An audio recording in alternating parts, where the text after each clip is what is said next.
ಗುರುಜಿ ಬಾಲಾರಿಷ್ಟ ಹಾಗೆ ಸ್ಕಂದ ಸೃಷ್ಟಿಯ ಕುರಿತು ಸಾಕಷ್ಟು ಮಾಹಿತಿಯನ್ನ ನೀಡ್ತೀನಿ ಅಂತ ಹೇಳ್ತಿದ್ರಿ, ಈಗೇನ್ ಹೇಳ್ತಿದ್ದೀರಾ? ಈ ಸ್ಕಂದ ಸೃಷ್ಟಿ ಆಚರಿಸಬೇಕಾದ್ರೆ ನೀವೆಲ್ಲ ವಟು ಪೂಜೆ ಅಂತ ಮಾಡಬೇಕು. ಸಾಧಾರಣವಾಗಿ ಮನೆಗಳಲ್ಲಿ ನೀವು ವಟು ಪೂಜೆಯನ್ನು ಮಾಡಿದ್ರೆ ಬಹಳ ವಿಶೇಷ. 6 ಜನ ಗಂಡು ಮಕ್ಕಳು, ಪುಟ್ಟ ಮಕ್ಕಳು, ಅಂದರೆ ಬಾಲ್ಯದಲ್ಲೇ ಇರಬೇಕು. 6 ಜನ ವಟುಗಳು 5 ವರ್ಷಕ್ಕಿಂತ ಕಮ್ಮಿ ಇರಬೇಕು. ಕನಿಷ್ಠ ಪಕ್ಷ ಅಂದರೆ 7 ವರ್ಷಕ್ಕಿಂತ ಕಮ್ಮಿ ಇರಬೇಕು. ಜಾಸ್ತಿ ಯಾವ ಕಾಲಕ್ಕೂ ಇರಬಾರ್ದು. ಈ ಮಕ್ಕಳಿಗೆ ಬಾಲ್ಯ ಅವಸ್ಥೆಯಲ್ಲಿದ್ದಾಗಲೇ ದೋಷಗಳು ಹೆಚ್ಚಾಗಿದ್ದ ಪಕ್ಷದಲ್ಲಿ ಆದಷ್ಟು ಈ ವಟುಗಳೆಲ್ಲ ಬ್ರಾಹ್ಮಣ ಸ್ವರೂಪದಲ್ಲಿ ಪುಟ್ಟ ವಟುಗಳಾಗಿರಬೇಕು. ಎಲ್ಲ ಬ್ರಾಹ್ಮಣ ಹುಡುಗರೇ ಆಗಿರಬೇಕು. ವೇದಾಭ್ಯಾಸ ಇದ್ದರೆ ಉತ್ತಮ, ಇಲ್ಲದಿದ್ದರೆ ಪಕ್ಷದಲ್ಲಿ ಪರಿವರ್ತನೆ.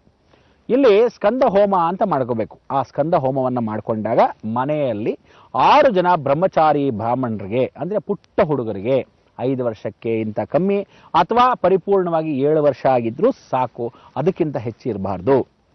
ಇವರಿಗೆಲ್ಲ ಊಟ ವ್ಯವಸ್ಥೆ ಮಾಡಿ ಕಾಲು ತೊಳೆದು ಸ್ಕಂದ ಪೂಜೆ ಅಂತ ಮಾಡ್ಕೋಬೇಕು. ಇದನ್ನು 6 ಜನಕ್ಕೆ 6 ಸುಬ್ರಹ್ಮಣ್ಯರ ಸಂಕಲ್ಪವನ್ನು ಮಾಡ್ಕೋಬೇಕು. 6 ಅರಿಷಡ್ವರ್ಗಗಳ ಕಾಮ, ಕ್ರೋಧ, ಲೋಭ, ಮೋಹ, ಮದ, ಮತ್ಸರ. ನೀವುಗಳು ಇನ್ನು ಮೇಲೆ ಈ ಹೋಮಗಳನ್ನ ಪೂಜೆಗಳನ್ನ ಮಾಡತಕ್ಕಂಥ ವಿಧಾನಗಳು ಹೆಚ್ಚಿಸ್ತಾ ಹೋಗಬೇಕು. ಯಾಕೆ ಅಂದರೆ ರಾಹು 11 ವರ್ಷ ಕೂತಿದ್ದಾನೆ. ನಿಮಗೆಲ್ಲ ಹೇಳಿದ್ದೀನಿ. ಹಂದಿಯ ಸ್ವರೂಪದಲ್ಲೇ ಸ್ವತಃ ಕೂತಿದ್ದಾನೆ. ಬಹಳ ಚೆನ್ನಾಗಿ ಹೇಳಿದ್ದೀನಿ. ರಾಹು ವಿಶೇಷವಾಗಿ ಆರೋಗ್ಯ ತತ್ವ. ಅದಕ್ಕೆ ನೀವು ಆರೋಗ್ಯಕ್ಕೆ ಬಹಳ ಚೆನ್ನಾಗಿ ಮನೆ ಕುಟುಂಬದಿಂದ ದೋಷಗಳನ್ನು ಸೃಷ್ಟಿ ಹೇಗೆ ಓಡಿಸ್ಬೇಕು ಅವುಗಳನ್ನು, ಹಾಗೆ ಜೀವನದಲ್ಲಿ ಕತ್ತಲನ್ನ, ಜೀವನದಲ್ಲಿರ್ತಕ್ಕಂಥ ಪರಿವರ್ತನೆನ ಮಾಡಿಕೊಳ್ಳೇಬೇಕು. ಇದು ನಾಗದಾಳಿ ಹಾವು ಅಂತ ಕರಿತೀವಿ. ನಾಗದಾಳಿಯನ್ನು ಹಾಕಿದಾಗ ಇಸಂದಾರಿ ಅಂತ ಒಂದು ವಿಶೇಷವಾಗಿರ್ತಕ್ಕಂಥ ಎಲೆ, ಈ ಎರಡನ್ನು ಹಾಕಿದಾಗ ಹಾವುಗಳು ಸ್ವತಃ ಹತ್ರ ಕೂಡ ಸುಳಿಯಲ್ಲ ಅಂತಾರೆ. ಆದರೂ ಇದಕ್ಕೂ ಹಾವು ಹತ್ರ ಸುಳಿಯುತ್ತೆ ಅಂದರೆ ಅದು ದೇವನಾಗರಿಗಳ ಮಾತ್ರ, ದೇವರ ಹಾವುಗಳ ಮಾತ್ರ, ಸಂಚಾರ ಸ್ವರೂಪದಲ್ಲಿರ್ತಕ್ಕಂಥ ಮುನೀಶ್ವರನ ಮಾತ್ರ. ಇದಕ್ಕೆ ದೈವಶಕ್ತಿ ಜಾಸ್ತಿ ಇರುತ್ತೆ. ನೀವುಗಳು ಈ ರೀತಿ ಸ್ಕಂದ ಪೂಜೆಯನ್ನು ಮಾಡಿದಾಗ ಪಿತ್ರಾರ್ಜಿತದಿಂದ ಬಂದಿರತಕ್ಕಂಥ ದೋಷಗಳು ಸಾಕಷ್ಟು ಹೆಚ್ಚಾಗಿದ್ದನ್ನು ದೂರ ಓಡಿಸ್ಬೋದು. ಇದಕ್ಕೆ ನೀವೆಲ್ಲ ಸಾಕ್ಷಿ ರೂಪವಾಗಿ ಏನು ಮಾಡಬೇಕು? ಸ್ಕಂದ ಪೂಜೆಯನ್ನು, ಔಪಾಸನೆಯನ್ನು, ಸ್ಕಂದ ಹೋಮವನ್ನು ಮನೆಯಲ್ಲಿ ಮಾಡ್ಕೋಬೇಕು. ಈ ಸ್ಕಂದ ಹೋಮವನ್ನು ಮಾಡಬೇಕಾದ್ರೆ ಒದ್ದೆ ಬಟ್ಟೆಯಲ್ಲಿ ಗಂಡ ಹೆಂಡತಿ ಇಬ್ಬರು ಸ್ನಾನವನ್ನು ಮಾಡಿ, ಆ ಒದ್ದೆ ಬಟ್ಟೆಯಲ್ಲಿ ಸ್ವಲ್ಪ ಮಟ್ಟಿಗೆ ಆರ ಹಾಕೊಂಡಿರತಕ್ಕಂಥ ಒದ್ದೆ ಬಟ್ಟೆಯಲ್ಲಿ ಕೂತ್ಕೊಂಡು ಮಡಿಯಿಂದ ಪೂಜೆ ಮಾಡ್ತಕ್ಕಂಥ ವಿಧಾನ. ಈ ಹೋಮಕ್ಕೆ ಸಾಕ್ಷಾತ್ ಬ್ರಹ್ಮಚಾರಿಗಳಾಗಿರ್ತಕ್ಕಂಥ ಪುಟ್ಟ ಬಾಲಕರನ್ನು ಕೂಡಿಸಿ ಅವರನ್ನ ಕಾಲು ತೊಳೆದು ಅವರಿಗೆ ಹೇತಾಶಕ್ತಿಯಾಗಿ ಹಣ್ಣು ಹಂಪಲಗಳನ್ನು ಕೊಟ್ಟು ಒಂದು ಕಾಣಿಕೆಯನ್ನು ಕೊಟ್ಟು ಊಟವನ್ನು ಹಾಕಲೇಬೇಕು. ಅಂದರೆ ಬ್ರಹ್ಮಚಾರಿತ್ವವನ್ನು ಪಾಲಿಸ್ತಕ್ಕಂಥವರು ಮಾತ್ರ ಶ್ರೇಷ್ಠತೆ. ಶ್ರೇಷ್ಠ ಬ್ರಹ್ಮಚಾರಿಗಳಾಗಿರ್ತಕ್ಕಂಥ ಎಷ್ಟೋ ಜನ ಇದ್ದಾರೆ. ಅದರಲ್ಲಿ ಎಷ್ಟು ಜನ ಬ್ರಹ್ಮಚಾರಿತ್ವವನ್ನು ಪಾಲಿಸ್ತಾ ಇದ್ದಾರೆ ಗೊತ್ತಿಲ್ಲ. ಅದಕ್ಕೋಸ್ಕರ ನೀವುಗಳು ಈ ಬ್ರಹ್ಮಚಾರಿಯ ಪರಿವರ್ತನೆ ಮಾಡ್ಕೊಳ್ಳೋಕ್ಕೆ ಯಾರ ಸ್ಮರಣೆ ಮಾಡ್ಕೋಬೇಕು? ಸುಬ್ರಹ್ಮಣ್ಯನ ಒಬ್ಬನ್ನೇ, ಆಂಜನೇಯನ ಒಬ್ಬನ್ನೇ, ವಿಶೇಷವಾಗಿ ಗಣಪತಿನ ಒಬ್ಬನ್ನೇ. ಇವರೆಲ್ಲ ಬ್ರಹ್ಮಚಾರಿ ತತ್ವ. ಆಂಜನೇಯನಿಗೆ 2 ಹೆಂಡ್ತಿರು, ಗಣಪತಿಗೆ 2 ಹೆಂಡ್ತಿರು, ಸುಬ್ರಹ್ಮಣ್ಯನಿಗೆ 2 ಹೆಂಡ್ತಿರು. ಆದರೂ ಬ್ರಹ್ಮಚಾರಿ ತತ್ವವನ್ನು ಪಾಲಿಸ್ತಕ್ಕಂಥವರು ಶ್ರೇಷ್ಠವಾಗಿದ್ದವರು ಇವರೇ. ಅದಕ್ಕೋಸ್ಕರ ನೀವು ಈ ಸೃಷ್ಟಿ ದಿನಗಳಲ್ಲಿ ಯಾವತ್ತೂ ತಿಳ್ಕೊಳ್ಳಿ, 2 ಲೀಟರ್ ಹಾಲನ್ನು ಕ್ಷೇಮವಾಗಿ ತಗೊಂಡು ಹೋಗಿ ಲಾಭವಾಗಿ ಕ್ಷೇತ್ರಗಳಲ್ಲಿ 2 ಹೆಂಡತಿ ಇರತಕ್ಕಂಥ ಮಹಾಕ್ಷೇತ್ರಗಳಿಗೆ ಅಭಿಷೇಕವನ್ನು ಕೊಡಬೇಕು. ಅಭಿಷೇಕವನ್ನು ಕೊಟ್ಟಾಗ ಅಭಿಷೇಕ ಪ್ರಾತಃ ಕಾಲದಲ್ಲಿ ಮಾಡಿಕೊಂಡು ನಮಸ್ಕಾರ ಮಾಡಿ ವಾಪಸ್ ಬರಬೇಕು. ವಾಪಸ್ ಬಂದ ನಂತರ ಮನೆಯಲ್ಲಿ ಸುಬ್ರಹ್ಮಣ್ಯನಿಗೆ ಕಡಗಲೆ ಹೂವನ್ನ, ವಿಶೇಷವಾಗಿ ನಾವುಗಳು ಮರ್ಗ ದವನ ಅಂತ ಕರಿತೀವಿ. ಈ ಮರ್ಗ ದವನ ವಳ್ಳಿ ದೇವಸೇನೆಗೆ ತುಂಬಾ ಪ್ರೀತಿ. ಎಷ್ಟು ಸಲ ಈ ಮರ್ಗ ದವನವನ್ನ ಪೂಜೆ ಪುನಸ್ಕಾರಗಳನ್ನ ಮಾಡ್ತಾ ಹೋಗ್ತೀವಿ, ಅಲ್ಲಿವರೆಗೂ ಸೃಷ್ಟಿಯ ಆಚರಣೆ ಬಹಳ ಚೆನ್ನಾಗಿರುತ್ತೆ. ಸೃಷ್ಟಿಯ ಪೂಜೆಗಳನ್ನ ಮಾಡಬೇಕಾದರೆ ನೀವುಗಳು ಹೇಳ್ಕೋಬೇಕಾದ್ದು ಮಂತ್ರಗಳನ್ನ ಹೇಳ್ತೀನಿ ಕೇಳಿ.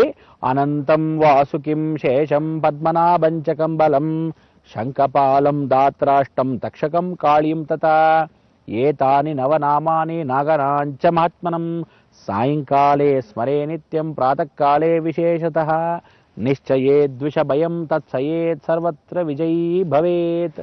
ಅಂದರೆ ಪ್ರಾತಃ ಕಾಲೇ ವಿಶೇಷತಃ, ಸಾಯಂಕಾಲ ಸ್ಮರೇ ನಿತ್ಯಂ, ಪ್ರಾತಃ ಕಾಲ ವಿಶೇಷತಃ.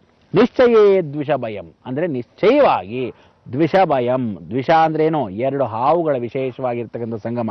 ಅದಕ್ಕೆ 2 ಹಾವುಗಳು ಸೇರೋದೇ ನಾಗರಾಜನ ಕಲ್ಲುಗಳು. ಅದೇ ರೀತಿಯಾಗಿ ಹಾವಿಗೆ 2 ಎಲೆಗಳು, ಆ ವಿಶೇಷವಾಗಿರ್ತಕ್ಕಂಥ ನಾಲಿಗೆಯಲ್ಲಿ ಸೀಳ್ ಹೋಗಿರ್ತಕ್ಕಂಥದ್ದು ಇದೇ ದರ್ಭೆಯ ಮುಖಾಂತರ. ಅದಕ್ಕೋಸ್ಕರ ತಕ್ಷಕ, ಸುರುಚಿ, ನಾಗರಾಜ ಇದನ್ನೆಲ್ಲ ಪ್ರತಿಷ್ಠಾಪನೆ ಮಾಡಿ ಆ ಸ್ಕಂದ ಪೂಜೆಯನ್ನು ಮಾಡಿಕೊಂಡಾಗ ಹಾಲನ್ನು ನೀವು ತನಿಯನ್ನು ಎರಿತಕ್ಕಂಥದ್ದು ಪ್ರತಿ ಸೃಷ್ಟಿಗೆ. ಈ ಮಕ್ಕಳ ಮುಖಾಂತರವಾಗಿ ನಿಮ್ಮ ಮಕ್ಕಳಿಗೆ ವಿದ್ಯೆ ಇಲ್ಲವಾ? ನಿಮ್ಮ ಮಕ್ಕಳಿಗೆ ಜ್ಞಾನ ಕಮ್ಮಿನ? ನಿಮ್ಮ ಗಂಡನಿಗೆ ಯಾವ ಕಾಲಕ್ಕೂ ಆರ್ಥಿಕ ಪರಿಸ್ಥಿತಿನ? ನಿಮ್ಮಲ್ಲಿ ಯಾವತ್ತಾದ್ರೂ ಚರ್ಮ ವ್ಯಾಧಿನ, ನಿಮ್ಮಲ್ಲಿ ನರದೌರ್ಬಲ್ಯ, ಹೀಗೆ ಶಿವರಿಂಗ್ ಇರತಕ್ಕಂಥದ್ದು, ತಲೆಯ ಭಾಗ ನಿಲ್ಲಲ್ವಾ, ಇಂಥವ್ರಿಗೆಲ್ಲ ತೊಂದರೆ.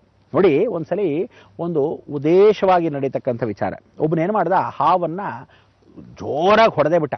ಅಂದರೆ ನೋಡ್ತಾ ಇದ್ದ ಹಾವನ್ನ ಸುಮ್ಮನೆ ಬಾಯಿ ಮುಚ್ಕೊಂಡಿರೋದು ಬಿಟ್ಟು ಹೋಗ್ಬಿಟ್ಟು ಹಾವನ್ನ ಹೊಡೆದ. ಹೇಗೆ ಹೊಡೆದ ಅಂದರೆ, ತಾನು ಕಲ್ಲಲ್ಲಿ ತಗೊಂಡು ಆ ಹಾವಿನ ತಲೆಯ ಮೇಲೆ ನೇರವಾಗಿ ಹಾಕ್ಬಿಟ್ಟ. ಈ ಹಾಕಿದ ತಕ್ಷಣವೇ ರಾತ್ರಿ ಅವನ ಮನೆಗೆ ಏನು ಬಂದಿದ್ದಾನೆ ಅವನ ತಲೆ ಬಿದ್ದೋಯ್ತು. ಅಂದರೆ ಆ ತಲೆ ಹೀಗಿದ್ದಿದ್ದು ಎತ್ತಕ್ಕಾಗಿಲ್ಲ, ಹಿಂಗೆ ಎತ್ತು ಗೂಡ್ಸಕ್ಕಾಗಲ್ಲ. ಆ ತಲೆ ಹಾಗೆ ಶಿವರಿಂಗ್ ಆಗೋಗಿ ನಡ್ಕೋಗಿತ್ತು. ಎಷ್ಟು ಬೇಗ ಪರಿಣಾಮ ಬರುತ್ತೆ ಹಾವುಗಳ ಹತ್ರ ಮಾತ್ರ ಆಟ ಆಡಿದ್ರೆ ಅನ್ನೋದು ಇದೇ ಸಾಕ್ಷಿ ರೂಪ. ಅವನಿಗೆ ಪರಿವರ್ತನೆ ಆಗಕ್ಕೆ ಸಾಕಷ್ಟು ದಿನಗಳಾಯಿತು.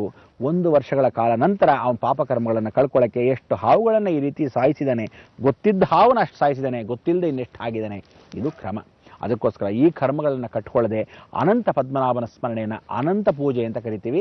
ಇದನ್ನು ಸ್ಕಂದ ಪೂಜೆ, ಸ್ಕಂದ ಹೋಮ ಮಾಡಿಕೊಂಡು ಚಿಕ್ಕ ಚಿಕ್ಕ ಬಾಲಕರಿಗೆ ಬಾಲ ಅರಿಷ್ಟ ಅಂದರೆ ಬಾಲಗ್ರಹ ದೋಷದಲ್ಲಿ ಬಾಲ್ಯದಲ್ಲೇ ಆ ದೋಷ ಇದ್ದರೆ ನಿವಾರಣೆ ಮಾಡೋದೇ ಈ ಸುಬ್ರಹ್ಮಣ್ಯ ಸ್ಕಂದ ಹೋಮ ಅಂತ ಕರಿತೀವಿ. ಈ ಸ್ಕಂದ ಹೋಮವನ್ನು ಸಾಕಷ್ಟು ಜನ ಮನೆಯಲ್ಲೇ ಮಾಡಿಸಿದಾಗ ಗೃಹ ದೋಷ ಪರಿಹಾರ ಆಗುತ್ತೆ, ಮನೆಯಲ್ಲಿರ್ತಕ್ಕಂಥ ವಾಸ್ತು ದೋಷಗಳು ಪರಿಹಾರ ಆಗುತ್ತೆ, ಮನೆಯಲ್ಲಿರ್ತಕ್ಕಂಥ ಭೂತ ಪ್ರೇತ ಪಿಶಾಚಗಳು ದೂರವಾಗುತ್ತೆ, ಮನೆಯಲ್ಲಿರ್ತಕ್ಕಂಥ ಕಲಹ ಜೀವನ ದೂರವಾಗುತ್ತೆ, ಮನೆಯಲ್ಲಿರ್ತಕ್ಕಂಥ ಆಂತರಿಕವಾಗಿರ್ತಕ್ಕಂಥ ಯಾವುದೇ ಸಮಸ್ಯೆಗಳಿರಲಿ ಪರಿವರ್ತನೆ ಆಗುತ್ತೆ. ಇದಕ್ಕೆಲ್ಲ ಸಾಕ್ಷಿ ರೂಪವಾಗಿರ್ತಕ್ಕಂಥ ಒಂದು ವಿಚಾರ, ಇನ್ನೊಂದು ಘಟನೆ ಹೇಳ್ತೀನಿ. ಆ ಘಟನೆ ಬಹಳ ಅಘೋರವಾಗಿರ್ತಕ್ಕಂಥದ್ದು, ಘೋರವಾಗಿರೋದು. ಇದನ್ನು ತಿಳ್ಕೊಂಡಾಗ ಆಗ ಇಂತಹ ಜೀವನವೂ ಆಯ್ತಾ ಅನ್ನೋದು ನಿಮಗೆ ಅರಿವಾಗಬೇಕು. ಇದು ಸತ್ಯ. ಅಂಥ ಒಂದು ಸತ್ಯ ಕ್ಷೇತ್ರಕ್ಕೆ ನಾನು ಕರ್ಕೊಂಡು ಹೋಗ್ತೀನಿ. ಯಾವಾಗ ಏನು ಅನ್ನೋದು ನಿಮಗೆ ಗೊತ್ತಿರಲ್ಲ, ಆದರೂ ಸಹ ಆ ವಿಚಾರವನ್ನು ಇವತ್ತು ತಿಳಿಸ್ತೀನಿ. ಜ್ಞಾಪಕ ಇಟ್ಕೊಂಡಿರಿ. ಅಂದು ಕರ್ಕೊಂಡು ಹೋಗುವಾಗ ಓಹೋ ಇದೇನಾ ಅನ್ನಬೇಕು. ನೀವು ಅಂತ ಯೋಚನೆ ಮಾಡ್ತಾ ಇರಿ. ಈಗ ಬಂದೆ.